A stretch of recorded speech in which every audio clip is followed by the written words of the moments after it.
Hi guys, welcome back to Read Aloud. We are reading The Lion, the Witch, and the Wardrobe by C.S. Lewis, and we are to Chapter 7, A Day with the Beavers. When last we were here, all 4 children are in Narnia now, and they're following a creature. Do you remember what creature it was? It's a robin, a bird with a red breast. But it's very, very cold in the snow and it's winter. Why is a robin out there? Do you remember what it's doing? Trying to get it to follow it, right? Get them to follow it. Well, let's see what happens. A Day with the Beavers. While the 2 boys were whispering behind, the girls suddenly cried, "Oh!" and stopped. "The robin!" cried Lucy. "The robin, it's flown away!" And so it had, right out of sight. "And now what are we to do?" said Edmund, giving Peter a look which is as much to say as, "What did I tell you?" "Shh! Look," said Susan. "What?" said Peter. "There's something moving among the trees. Over there to the left." They all stared as hard as they could, and no one felt very comfortable. "There it goes again," said Susan presently.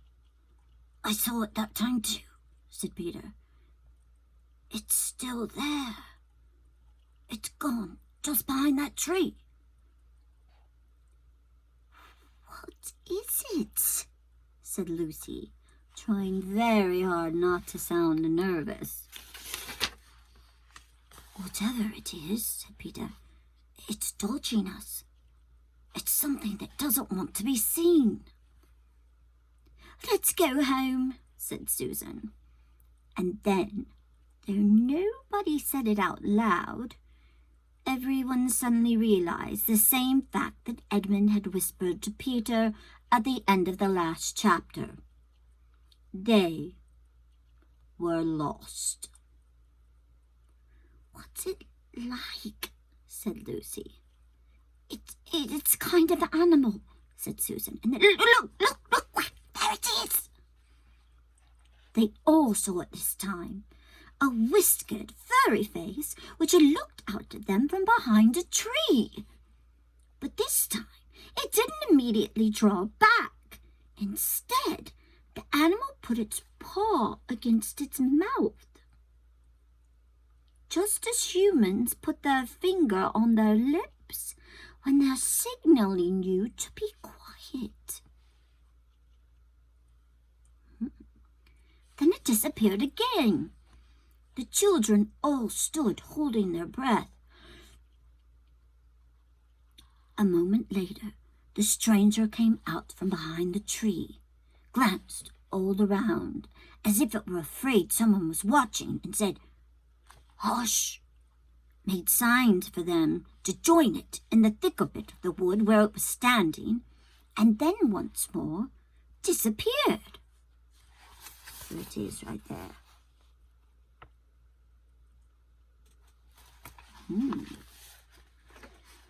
"I know what it is," said Peter. "It's a beaver. I saw the tail." You know those big flat tails? "It wants us to go to it," said Susan.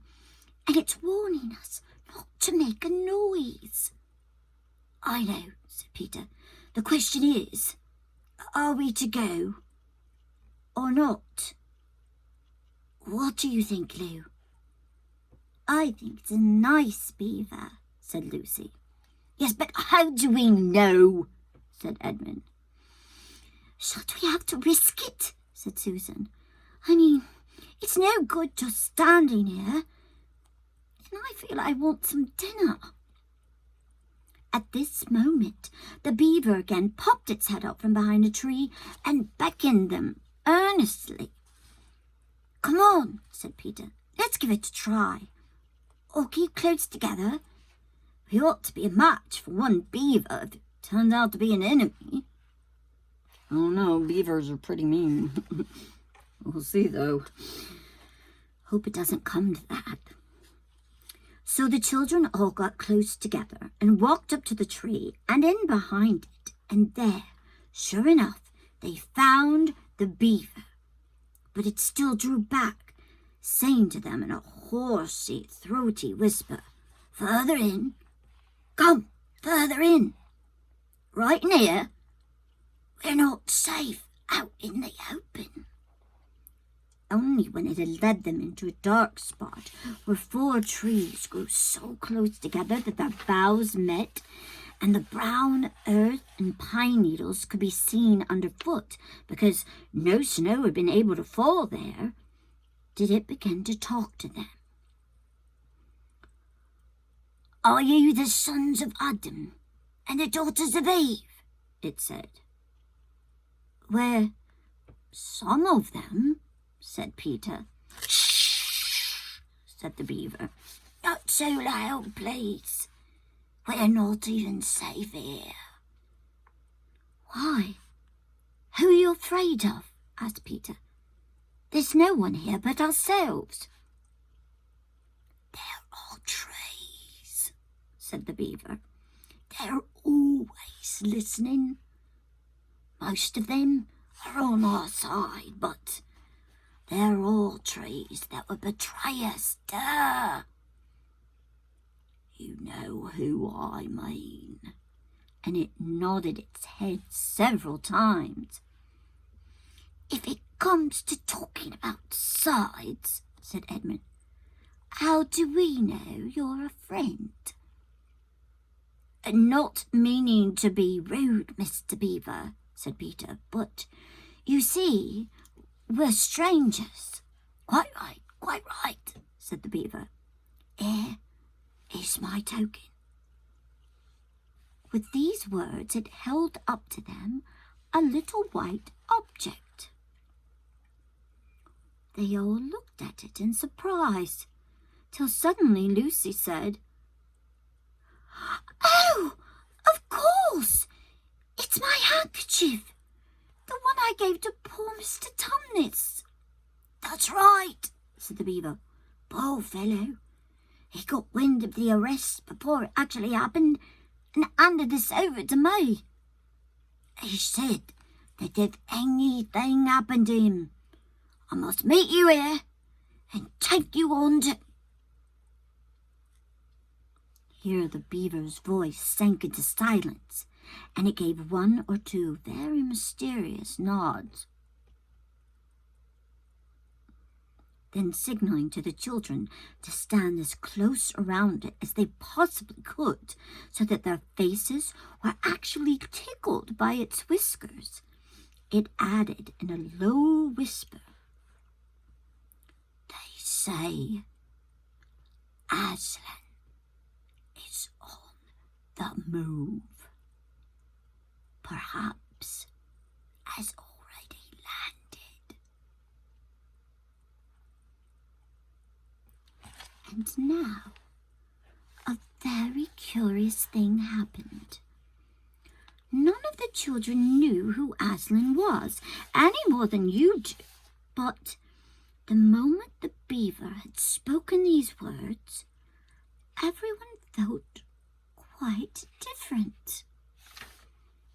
Perhaps it's happened to you sometimes in a dream, that someone says something which you don't understand in the dream, but it feels as if it had some enormous meaning, either a terrifying one, in which the whole dream turns into a nightmare, or else a lovely meaning, too lovely to put into words, which makes the dream so beautiful that you remember it all your life and are always wishing you could get back into that dream again.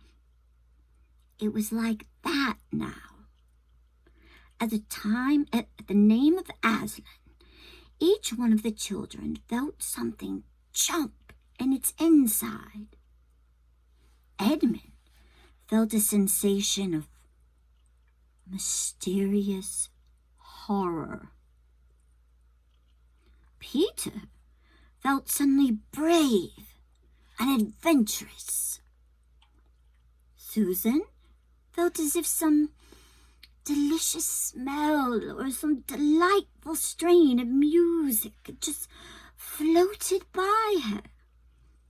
And Lucy got the feeling you have when you wake up in the morning and you realize that it's the beginning of holidays or the beginning of summer. Do you like that part? Do you all like waking up and realizing it's the beginning of holidays or summer vacation? Bet you know that feeling. And what about Mr. Tumnus? Said Lucy. Where is he? Shh, said the beaver. Not here. I must bring you where we can have a real talk and also dinner. No one except Edmund felt any difficulty about trusting the beaver now, and everyone, including Edmund, was very glad to hear the word dinner. They therefore all hurried along behind their new friend who led them at a surprisingly quick pace, and always in the thickest part of the forest for over an hour. What do you think the thickest part of the forest? Yes, so they wouldn't be seen, right? Everyone was feeling very tired and very hungry when suddenly the trees began to get thinner in front of them, and the ground began to fall steeply downhill. A minute later, they came out under the open sky. The sun was still shining, and found themselves looking down on a fine sight. They were standing at the edge of a steep, narrow valley, at the bottom of which ran, at least it would have been running if it hadn't been frozen, a fairly large river. And when they saw it, everyone suddenly remembered that, of course, beavers are always making dams, and felt quite sure that Mr. Beaver had made this one. They also noticed that he now had a sort of modest expression on his face. That means he was kind of a little embarrassed, a little humble. The sort of look people have when you're visiting a garden they've made or written a story they've written. So it was only common politeness when Susan said, "What a lovely dam!" And Mr. Beaver didn't say, "Hush!" this time, but said, "Merely a trifle. Merely a trifle. It isn't really finished." So is he proud? Yeah. Above the dam there was what ought to have been a deep pool, but now, of course, a level floor of dark green ice. And below the dam, much lower down, was more ice. But instead of being smooth, this was all frozen into the foamy and wavy shapes in which the water had been rushing along at the very moment when the frost came. And where the water had been trickling over and spurting through the dam, there was now a glittering wall of icicles, as if the side of the dam had been covered all over with flowers and wreaths and festoons of the purest sugar. And out in the middle, and partly on top of the dam, was a funny little house, shaped rather like an enormous beehive, and from a hole in the roof was smoke going up, so that when you saw it, especially if you were hungry, you at once thought of cooking and became hungrier than you were before. Do you think those children felt that? We know from text evidence, they've said oftentimes that they are hungry. That was what the others chiefly noticed. But Edmund noticed something else. A little lower down the river, there was another small river, which came down another small valley to join it. And looking up that valley, Edmund could see 2 small hills. And he was almost sure that they were the 2 hills which the White Witch had pointed out to him when he parted from her at the lamp-post the other day. And then, between them, he thought, must be her palace, only a mile off or less. And he thought about the Turkish delight and about being a king. I wonder how Peter would like that, he said to himself. And horrible ideas came into his head. Here we are, said Mr. Beaver, and it looks as if Mrs. Beaver is expecting us. I'll lead the way. Be careful, don't slip. The top of the dam was wide enough to walk on, though not, for humans, a very nice place to walk because it was covered with ice. And though the frozen pool was level with it on one side, there was a nasty drop down to the lower river on the other. Along this route, Mr. Beaver led them in a single file, right out to the middle, where they could look a long way up the river and a long way down it. And when they'd reached the middle, they were at the door of the house. Here we are, Mrs. Beaver, said Mr. Beaver. I found them. Here are the sons and daughters of Adam and Eve. And they all went in. The first thing Lucy noticed as she went in was a brrring sound.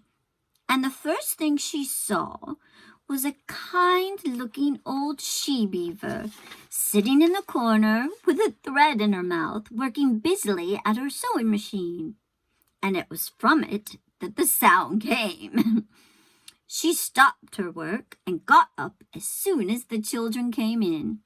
So, you've come at last, she said, holding out both her wrinkled old paws. At last! To think that I should ever live to see this day. The potatoes are all boiling and the kettle's singing. And I dare say, Mr. Beaver, you'll get us some fish. That I will, said Mr. Beaver. And he went out of the house.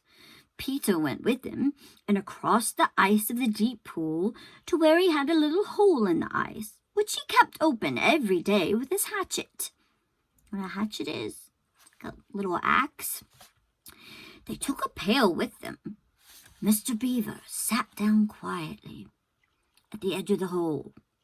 He didn't seem to mind being so chilly. What do you think? It's a fur coat, doesn't he? He looked hard into it, and then suddenly shut in his paw, and before you could say Jack Robinson, he'd whisked out a beautiful trout. Then he did it all over again until they had a fine catch of fish. Well, here's a picture of Mrs. Beaver at her sewing machine. There's a little thread hanging out of her mouth. Meanwhile, the girls were helping Mrs. Beaver to fill the kettle and lay the table and cut the bread and put the plates in the oven to heat and draw a huge jug of beer for Mr. Beaver from a barrel which stood in one corner of the house, and to put on the frying pan and to get the dripping hot. It's the grease. Lucy thought that the Beavers had a very snug little home, though it was not at all like Mr. Tumnus's cave. There were no books or pictures, and instead of beds, there were bunks, like on board a ship, built onto the wall. and there were hams and strings of onions hanging from the roof. And against the walls were gumshoes and oilskins and hatchets and pairs of shears and spades and trowels and things for carrying mortar in, and fishing rods and fishing nets and sacks. And the cloth on the table, though very clean, was very rough. So they're not quite as refined as Mr. Tumnus in terms of their homes. What do you think that means? Can you compare and contrast the two homes and see what you think that says about the two groups, Mr. Tumnus versus, or not versus, but different from Mr. and Mrs. Beaver? Just as the frying pan was nicely hissing, Peter and Mr. Beaver came in with the fish, which Mr. Beaver had already opened with his knife and cleaned out in the open air. You can think how good the new caught fish smelled while they were frying, and how the hungry children longed for them to be done, and how the very much hungrier still they had become before Mr. Beaver said, "Now we're nearly ready." Susan drained the potatoes and then put them all back in the empty pot to dry on the side of the range, while Lucy was helping Mrs. Beaver to dish up the trout, so that in a very few minutes everyone was drawing up their stools. It was all three-legged stools in the Beaver's house, except for Mrs. Beaver's own special rocking chair beside the fire, and preparing to enjoy themselves. There was a jug of creamy milk for the children, Mr. Beaver stuck to beer, and a great big lump of deep yellow butter in the middle of the table, from which everyone took as much as they wanted to go with his potatoes, and all the children thought, and I agree with them, that there's nothing to beat good freshwater fish if you eat it when it's been alive half an hour ago and has come out of the pan half a minute ago. And when they'd finished the fish, Mrs. Beaver brought unexpectedly out of the oven a great and glorious sticky marmalade roll, steaming hot, and at the same time moved the kettle onto the fire so that when they had finished the marmalade roll, the tea was made and ready to be poured out. And when each person had got his or her cup of tea, each person shoved back his or her stool so as to be able to lean against the wall, and gave a long sigh of contentment.